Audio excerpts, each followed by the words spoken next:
बिस्मिल्लाहिर्रहमानिर्रहीम। सूरह हुजरात हमें क्या सबक दे रही है? इसकी पहली आयत हमें क्या बता रही है कि ईमान वालों के नज़दीक उनकी ज़िंदगी में सबसे ऊपर प्रायोरिटी पे कौन होना चाहिए? अल्लाह और उसका रसूल। या अय्युहल्लज़ीना आमनू ला तुक़द्दिमू बैन यदियिल्लाहि व रसूली। ए लोगो जो ईमान लाए हो, ना तुम इक़दाम करो, कदम बढ़ाओ आगे अल्लाह से और उसके रसूल से। किस चीज़ में आगे ना बढ़ो? सोचने की बात है ना। अल्लाह और रसूल का मामला क्या बनता है? दीन के मामले में आगे ना बढ़ो। शरीयत के बारे में मालूम नहीं कि अल्लाह और उसके रसूल का हुक्म क्या है, अपनी तरफ से मसला बताना शुरू ना कर दिया करो। इवन के कोई आलिम और मुफ्ती ही क्यों ना हो, इनके लिए भी जायज़ नहीं कि वो ख़ुद साख्ता अपनी तरफ से बात कहें। हदीस में क्या आता है कि जिससे कोई मसला पूछा गया और अगर उसने बग़ैर सही इल्म के मसला बता दिया तो क़यामत के रोज़ इसकी ज़बान में आग की लगाम लगाई जाएगी। यानी अगर दुनिया में अपनी ज़बान पर अतात अल्लाह और अतात रसूल की लगाम नहीं लगाई तो क़यामत के दिन आग की लगाम लगाई जाएगी ज़बानों पर। मोहम्मद इब्न सीरीन के सामने एक दफ़ा फ़जर के वक़्त मस्जिद में एक शख्स आया और 2 रकत नमाज़ पढ़ी, फिर 2 रकत पढ़ने लगा, फिर 2 रकत पढ़ने लगा। तो इब्न सीरीन ने कहा, ये क्या कर रहे हो? और फिर आप सल्लल्लाहु अलैहि वसल्लम की हदीस बताई कि जब फ़जर तुलू हो जाए तो 2 हल्की रकात पढ़ो, उसके अलावा कोई नमाज नहीं पढ़ो। और उन 2 रकातों में आपको पता है सुन्नतों में फ़जर की क्या पढ़ना का हुक्म दिया जाएगा? पहली रकत में सूरतुल काफ़िरून, दूसरी रकत में सूरतुल इखलास। तो वो शख्स कहने लगा, मुल्ला जी अल्लाह क्या नमाज़ पढ़ने पे गुनाह देगा हमें? यानी कोई मैं बुरा काम थोड़ी कर रहा हूँ। तो इब्न सीरीन ने कहा, नमाज़ पढ़ने पर नहीं बल्कि सुन्नत की मुखालफत पर तुम्हें अजाब दिया जाएगा। इसीलिए क्या कहा जा रहा है? वत्तकुल्लाह, और अल्लाह से डरो, अल्लाह और उसकी रसूल की बात को फॉलो करो, उसे पीछे ना छोड़ दो, किताब व सुन्नत की मुखालफत ना करो। नबी करीम सल्लल्लाहु अलैहि वसल्लम की बात के मुकाबले में किसी इमाम के कौल को, किसी बुज़ुर्ग की राय को, किसी साइंटिस्ट के ओपिनियन को, किसी फ़िलासफ़र या किसी हकीम दाना शख्स की बात को आगे ना रखो। जहाँ अल्लाह और उसके रसूल की बात आ गई तो बस अब किसी की बात की अहमियत नहीं जाएगी, बाकी सब ख़त्म। यहाँ तक कि हम देखते हैं कि हमारे बहुत सारे इमाम जो हैं, फ़िक़ही इमाम जिन्होंने फ़िक़ह की किताबें लिखी हैंगी, उन्होंने अपने किताबों में अपने फ़तावा के आगे लिखा है कि अगर इस के मेरी बात मेरे फ़तवे के सामने अगर रसूल सल्लल्लाहु अलैहि वसल्लम की कोई बात आ जाए, कोई हदीस आ जाए तो मेरी बात को दीवार पे दे मारना, रद्द कर देना। यानी कोई भी मुत्तकी आलिम जो परहेज़गार शख्स हो वो ये नहीं कह सकता कि हमारी बात को ही सबसे ऑथेंटिक माना जाए, उसको ही आगे रखा जाए। हाँ, ये हो सकता है कि उन तक वो बात पहुँची ही ना हो जब उन्होंने वो फ़तवा दिया हो, कोई बात बयान करी हो, लेकिन जब सही हदीस सही बात आ जाए तो अब इमाम की बात को क्या किया जाएगा? एक साइड पे रख दिया जाएगा, क्योंकि सबसे टॉप की बात नबी करीम सल्लल्लाहु अलैहि वसल्लम की बात है, जिनको डायरेक्ट कहाँ से हिदायत मिलती थी? जिब्रील अमीन के ज़रिए अल्लाह ताला की तरफ से, आसमान से वही आती थी। अगर हम फ़िक़ह की किताबें भी पढ़ें ना तो हमें कई जगह ऐसा मिलता है कि इस मामले में इमाम अहमद के 4 कौल हैं। 4 कौल, इतना फ़र्क वाई? क्योंकि इंसान थे ना। इल्म की इब्तदाई दौर में उन्होंने एक बात कही, फिर मज़ीद इल्म हासिल किया तो उनकी राय में कुछ चेंज आ गया, तो कुछ अरसे के बाद एक और बात मालूम हुई तो फिर तीसरी राय आ गई। तो हकीकी उलमा कौन होते हैं? जो वक्त के साथ इल्म में गहराई हासिल करते हैं और फिर उनका तकवा का तकाजा क्या है कि इल्म आने के बाद अपनी बात पे, अपनी राय पे अड़ ना जाए कि पहले तो मैंने ये कहा था तो अब लोग कहेंगे कि तुमने ये क्यों कह रहे हो। बल्कि वो उनसे कोई पूछता तो क्या कहते थे कि मुझे इल्म ना था उसका। इमाम मालिक से आता है कि एक दफ़ा एक शख्स ने दरियाफ़्त किया कि वज़ू में उंगलियों का खिलाल ज़रूरी है, तो उन्होंने कहा नहीं। फिर वो चला गया शख्स। कुछ अरसे के बाद वो मदीना लौट के आया, इमाम मालिक को देखा वज़ू कर रहे थे तो वो उंगलियों का खिलाल कर रहे थे। तो वो कहने लगे, आपने तो मुझे ये कहा था। तो उन्होंने कहा, उस वक़्त मुझे नबी करीम सल्लल्लाहु अलैहि वसल्लम की हदीस मालूम ना थी, तो उस वक़्त वो जो थी वो मेरी राय थी, लेकिन अब जब मुझे हदीस मालूम है नबी करीम सल्लल्लाहु अलैहि वसल्लम की, तो ज़ाहिर सी बात है मैंने उस पर अमल करना है, उसको फॉलो करना है। तो यहाँ इस आयत में अल्लाह ताला क्या फरमा रहे हैं? अल्लाह से डरो, क्योंकि अल्लाह ताला बेशक अल्लाह सुनने वाला भी है खूब और खूब जानने वाला है। वो तुम्हारे दिल के इरादों को भी जानता है कि तुम अगर अब आज इस बात पर अड़ गए हो, तुम्हें अल्लाह ने दीन का सही इल्म पहुँचा दिया है, लेकिन तुम अपनी अना पे, अपनी बात पर अड़े हुए हो, तो बेशक याद रखो तुम्हें अल्लाह ही के पास वापस जाना है। अल्लाह से डरो। इससे क्या होता है? जब अल्लाह और उसके रसूल से आगे बढ़ा जाता है तो क्या होता है? बिदअत का दरवाज़ा खुलता है। और बिदअत भी फिर ना 3 तरह की होती है। एक अकीदे में बिदअत होती है, एक अक़वाल में बिदअत होती है और एक अफ़आल में। सबसे पहले अकीदे में बिदअत समझें, अल्लाह ताला की समझें सिफ़ात में तमसील बयान करना, जैसे अल्लाह को मखलूक की मिसल करार देना, क्योंकि कुरान मजीद में आता है लैसा कमिस्लिही शैअन, कि उस जैसी तो कोई है ही नहीं। तो हम जैसे कह दें कि अल्लाह ताला जिस तरह से एक बादशाह होता है, उसके दरबार होता है और उसके दरबार तक पहुंचने के लिए हमें दूसरे लोगों से, वज़ीरों से बुतकाना पड़ता हैगा, तो ऐसे ही हमें अल्लाह के दरबार तक पहुंचने के लिए दूसरे वली अल्लाह और इनका और बुज़ुर्गों का और इसका वास्ता दे के, सहारा दे के हमें करना पड़ता हैगा। तो ये सब क्या हैगा, ये अल्लाह ताला की मिसल बयान करना हैगा एक तरह से।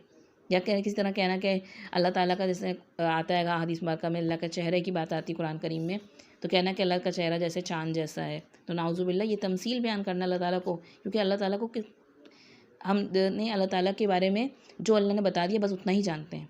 और एक होता है तातील, यानी मुअत्तल कर देना, जैसे अल्लाह का हाथ का जिक्र कुरान करीम में आता है, तो लोग उनको कहेंगे नहीं अल्लाह के हाथ से मुराद अल्लाह का फ़ज़ल है। तो ये क्या है, ये ख़ुद से अल्लाह ताला ने जो बात बताई है हम उसको माइनस कर रहे हैं। तो अल्लाह ताला की ज़ात वैसे ही है जैसे कि अल्लाह ताला ने ख़ुद बताई है कुरान करीम में या नबी करीम सल्लल्लाहु अलैहि वसल्लम के हदीस मुबारका में हमें मालूम होती है। उससे आगे ना हम बढ़ सकते हैं, ना उसमें से कुछ माइनस कर सकते हैं। इसी तरीके से फिर अक़वाल में बिदअत आती है, ये यानी बातों में ख़ुद साख्ता वजीफ़े बताना और अजर भी लगा देना कि ये काम इतनी दफ़ा करो तो ये काम ज़रूर हो जाएगा। 41 मरतबा ये सूरत एक हफ़्ते तक पढ़ लो, या हर जुमेरात को पढ़ लो, तो ये दीन को क्या बना लिया, एक मैजिशियन की तरह बना दिया कि ये पढ़ो और तिलिस्म हो जाएगा, जादू। देखें कुरान में मुख्तलिफ़ सूरतें और आयतें हैं, इनको पढ़ने से दिल को सुकून मिलता है, लेकिन ख़ुद से दुकान बनाकर बैठ जाना कि ये इतनी दफ़ा पढ़ोगे तो इससे ये हो जाएगा, इससे नुकसान क्या होता है, बाज़ दफ़ा ईमान चला जाता है। अगर किसी ने पढ़ा और वो ना हुआ तो वो क्या कहता है कि कुरान तो झूठा है, मैंने तो ये किया, ये तो हुआ ही नहीं। तो किसने कहा था ये करने को, अल्लाह तो ने तो ये नहीं कहा था, नबी करीम सल्लल्लाहु अलैहि वसल्लम ने तो ये नहीं बताया। हाँ, कोई चीज़ नबी करीम सल्लल्लाहु अलैहि वसल्लम की अहादीस मुबारका से साबित है तो उस पर सबसे ज़्यादा अमल करना ज़रूरी है और सबसे बेहतरीन अजर उसी में मिलेगा। जैसे कि हर रोज़ को सूरतुल मुल्क पढ़ना रात को सोने से पहले, जो नबी करीम सल्लल्लाहु अलैहि वसल्लम की सुन्नत है, आपका अमल है, आपने हमें इसके लिए मोटिवेट किया है। तो याद रखें कुरान करीम जो है ना वो शिफ़ा है, जितना दिल से पढ़ेंगे, समझ कर पढ़ेंगे, उतना असर होगा जिस्म और रूह दोनों पर। लेकिन इस पर हुक्म लगा देना ये करने से ये होगा जो कि अल्लाह और उसके रसूल ने नहीं फरमाया, तो ये अल्लाह और उसके रसूल से आगे बढ़ना की जसारत है। इसी तरह फिर अफ़आल में बिदअत आती है, जैसे मसलन कोई शख्स फौत हो जाता है तो उस पर लोगों को दावत देकर के कुरान पढ़ाने के लिए बिठाना, या मौलवी साहब को या हाफिज़ बच्चों को हायर करना और उसको ज़रूरी समझना, नेकी समझना, दरअसल ये बिदअत होती है। ना अल्लाह ने हुक्म दिया, ना नबी सल्लल्लाहु अलैहि वसल्लम ने करके दिखाया, और तुमने इसको नेकी करार दे दिया, तुमने इसको दीन का हिस्सा बना लिया। तुम अपने आप को क्या समझ रहे हो कि अल्लाह और उसके रसूल भूल गए थे ऐसा करना, हमने फ़र्ज़ समझ लिया है और उसको जो ना करे तो वो सबसे बड़ा बेदीन शख्स है। मसलन इसे बाज़ वक़्त आप सल्लल्लाहु अलैहि वसल्लम ने खाने काबा का तवाफ़ किया और हिजर अस्वद को आप सल्लल्लाहु अलैहि वसल्लम ने हाथ इस्लाम किया, लेकिन ग़िलाफ़ के साथ आप सल्लल्लाहु अलैहि वसल्लम नहीं लटके, और लोग उसके धागे निकाल कर ले आते हैं, और कोई मरने वाला होता है ना तो फिर उसको आँखों पे रख के दफना देते हैं। तो क्या करते हैं, चोरी का माल साथ कब्र में ले जाते हैं, बग़ैर इजाज़त की ली हुई चीज़, ख्वाह वो अल्लाह के घर से ही क्यों ना हो, चोरी है। तो ये सहाबा कराम ने तो नहीं किया, तो हम खुद कहाँ से बता रहे हैं, बताएं। सहाबा कराम ताला अजमईन ने वही काम किए जो कि नबी करीम सल्लल्लाहु अलैहि वसल्लम ने किए, जो अल्लाह ताला ने हुक्म दिए। तो तुम्हें जो हद बता दी गई ना, अल्लाह और उसके रसूल से आगे ना बढ़ो, और इस मामले में अल्लाह से डरो, क्योंकि अल्लाह बेशक हर बात सुनने वाला भी है और हर बात जानने वाला भी है। और इसमें ख़ास तौर पे विदाउट वेरिफिकेशन ऐसी बातों को आगे सेंड भी ना करो कि बस किसी ने भी लिखा हुआ है कि ये चीज़ इतनी दफ़ा पढ़ लें और इसको 10 लोगों को सेंड कर दें, तो इस तरह आप क्या चीज़ फैला रहे हैंगे, आप सुन्नत तो नहीं फैला रहे।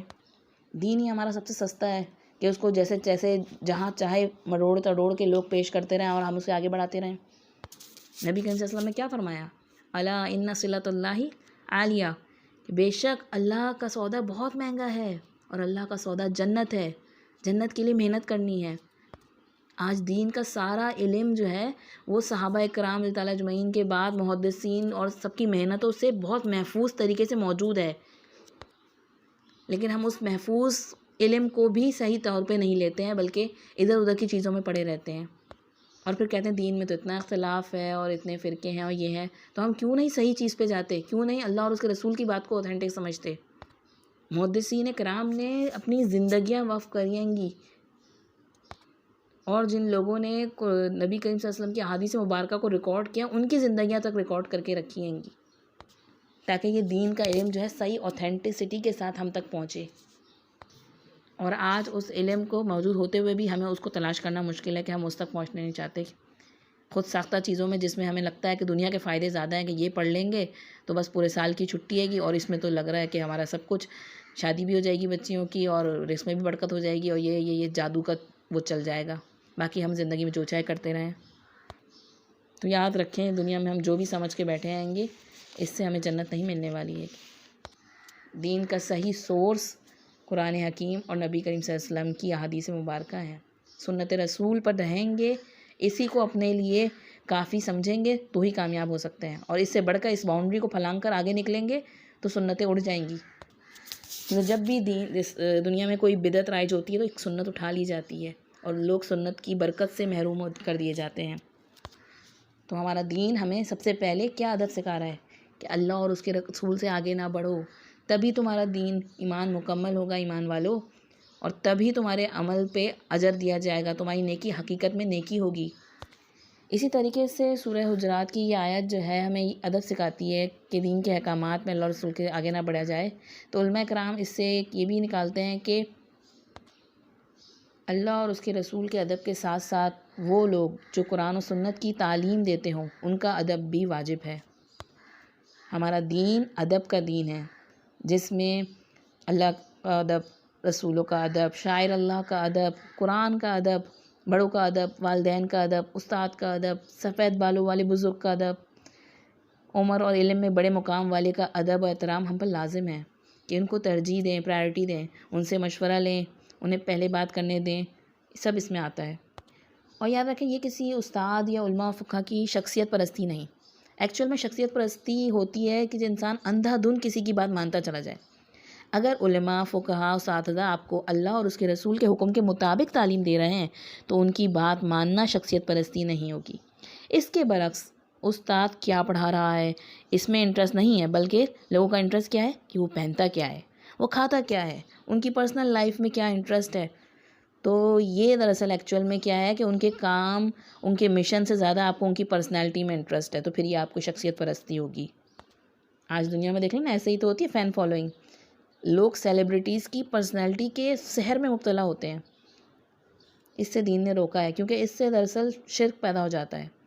एक शख्स को हम आइडियल समझ रहे होते हैं ना, और फिर हम इन स्टार्स को अपनी एक तरह से आइडल बना लेते हैं, उनकी पूजा शुरू कर देते हैं।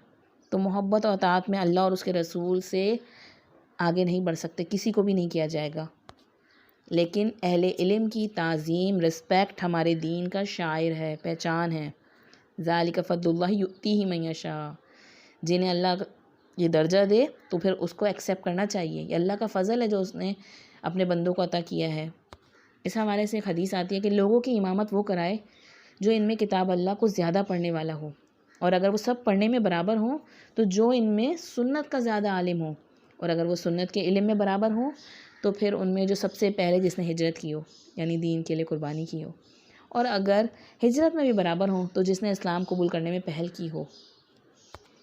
कोई इंसान दूसरे इंसान की जगह इमामत ना कराए जहाँ दूसरे का अख्तियार हो, और उसके घर में उसकी काबिल एहतराम नशिस्त पर उसकी इजाज़त के बगैर ना बैठे। तो हमारा दीन हमें क्या सिखा रहेगा? हमारा दीन अदब का दीन है। कुरान के बाद किस किताबों का इल्म का अदब है?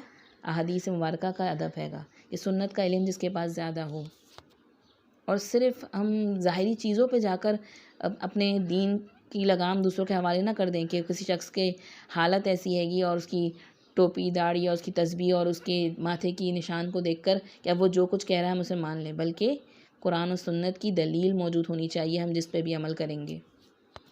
आया ये बात वो कुरान से बता रहा है, या ये बात हमें नबी करीम सल्लल्लाहु अलैहि वसल्लम के अक़वाल और अफ़आल में मिलती है कि सही हदीस मुबारक की रोशनी में।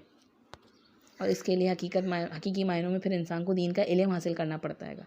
आप देखिए, मूसा अलैहिस्सलाम इतने बड़े जलीलुल कदर पैगम्बर हैं, कलीमुल्लाह, लेकिन जब इल्म की बात आती है तो इल्म हासिल करने के लिए खिज़र अलैहिस्सलाम से कैसे अदब के साथ इजाज़त मांगते हैं। तो इसी तरीके से फिर जो दीन का इल्म सिखाएं, कुरान और सुन्नत का सही उनका अदब, इसी तरह कुरान करीम के मुसहफ़ का अदब, इसको तमाम किताबों से ऊपर रखें, इस पर कोई किताब या कोई मोबाइल या ऐनक वगैरह ना रखें, इस पर कोनी ना रखें, इस पर हाथ रख कर आराम नहीं करना। उसके बाद अहादीस मुबारका की किताबों का अदब, रसूलुल्लाह सल्लल्लाहु अलैहि वसल्लम की ज़बान मुबारक से निकली हुई बातें दीगर किताबों के ऊपर होंगी।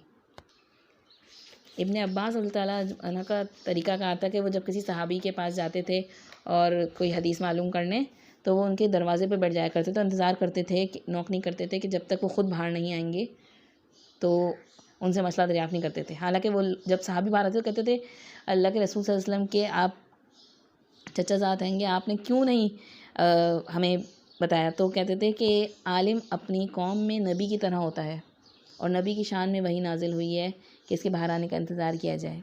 यानी अदब और एहतराम का इतना लिहाज रखने से, क्योंकि इल्म जो है वो बग़ैर अदब के नहीं आता और हमें इल्म हासिल करना है ताकि हमारे दिलों में तक़वा पैदा हो। और अल्लाह सब कुछ सुन भी रहा है और वो खूब जानने वाला है। इन्नल्लाह समीउन अलीम, वो हमारे दिलों के हाल को जानता है, हमारी नियतों इरादों को भी जानता है।